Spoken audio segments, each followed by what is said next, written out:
नमस्कार, स्वागत है आप सभी का। मैं हूं हिमांशु और आप देख रहे हैं हलचल इंडिया। बेबाक खबर तेज असर। आइए नजर डालते हैं आज की खबरों पर। 1 अगस्त से 7 अगस्त तक मनाए जा रहे विश्व स्तनपान सप्ताह के अंतर्गत मुजफ्फरनगर के जिला महिला चिकित्सालय में एक जागरूकता कार्यक्रम का आयोजन किया गया। कार्यक्रम की अध्यक्षता मुख्य चिकित्सा अधीक्षिका डॉक्टर आभा आत्रे ने की, जिन्होंने उपस्थित जच्चा महिलाओं को स्तनपान के लाभों के प्रति जागरूक किया। डॉक्टर आत्रे ने बताया कि स्तनपान शिशु के लिए जीवन का पहला और सर्वोत्तम पोषण है, जो न केवल शारीरिक बल्कि मानसिक विकास में भी सहायक है। उन्होंने कहा कि नवजात को जन्म के 1 घंटे के भीतर मां का दूध देना अनिवार्य है और पहले 6 महीने तक केवल स्तनपान कराना चाहिए। इसके बाद 2 साल तक पूरक आहार के साथ स्तनपान जारी रखने की सलाह दी गई। कार्यक्रम के दौरान मुख्य चिकित्सा अधीक्षिका डॉक्टर आभा आत्रे ने स्तनपान के लाभों पर विस्तार से प्रकाश डाला। उन्होंने बताया कि स्तनपान न केवल शिशु के शारीरिक व मानसिक विकास में सहायक है, बल्कि माँ के स्वास्थ्य के लिए भी अत्यंत लाभकारी है। डॉक्टर आत्रे ने कहा कि स्तनपान कराने से शिशु की रोग प्रतिरोधक क्षमता बढ़ती है और उसे डायरिया, निमोनिया, सर्दी जुकाम जैसी आम बीमारी से बचाव मिलता है। उन्होंने बताया कि स्तनपान कराने वाले बच्चों में मोटापा, एलर्जी और संक्रमण की संभावना कम हो जाती है। माताओं के लिए लाभ बताते हुए उन्होंने कहा कि जो महिलाएं कम से कम 13 महीने तक स्तनपान कराती हैं, उनमें ऑस्टियोपोरोसिस और आर्थराइटिस जैसे रोगों का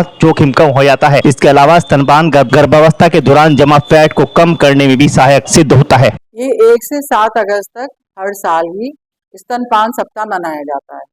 तो इस बार भी उसी स्तनपान सप्ताह के उपलक्ष्य में आज हमने सारी जो हमारे यहाँ मतलब जच्चाएं हैं, जो माताएं हैं, उनको बुला के यहाँ पर हमारे जो डॉक्टर अनुज हैं और जो हमारी स्टाफ हैं और सभा के इन सब के सहयोग से ये हमने एक कार्यक्रम आयोजित किया, जिसमें हमने उन सब माताओं को, रोज तो हम बताते ही हैं राउंड पे, पर आज अलग से उन सबको दूध, माँ का दूध बच्चे को पिलाने के फायदे, माँ को भी क्या है, बच्चे को भी क्या है, इस बात पे चर्चा करी। और इस बार स्तनपान सप्ताह जो वीक की जो थीम है वो है कि सपोर्ट सिस्टम तैयार करना और बच्चे को माँ का ही दूध पिलाना और हमेशा एक उसका सपोर्ट सिस्टम रहे।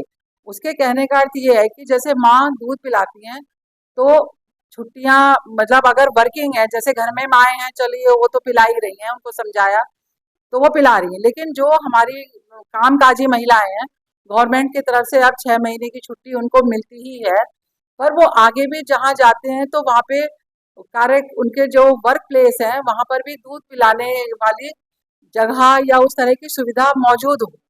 तो धीरे धीरे ये सब चीज़ें हर जगह होती भी जा रही हैं। इनमें सब बहुत गवर्नमेंट की तरफ से भी बहुत ही इनिशिएटिव्स हैं।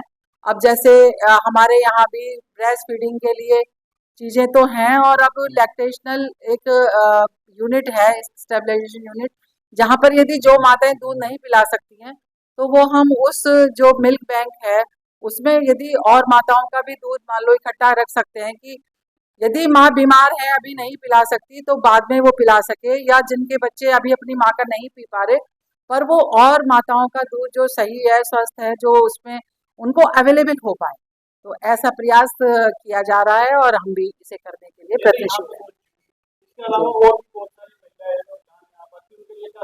उनके लिए यही संदेश है कि सभी महिलाओं को, जो जच्चाएं हैं, अपने बच्चे को जन्म से ही शुरू से अपना ही दूध पिलाना चाहिए। अपना दूध पिलाने के माता को भी बहुत फायदे हैं और बच्चे को भी बहुत फायदे हैं। 6 महीने तक सिर्फ और सिर्फ वो अपना ही दूध पिलाएं। 6 महीने के बाद माताएं अपना भी दूध पिलाएं, साथ में ऊपर की भी चीजें दें। 2 साल तक वो बच्चे को अपना दूध के साथ साथ और चीजें खिला सकती नहीं, वो गलत सोच है और गलत चीज है।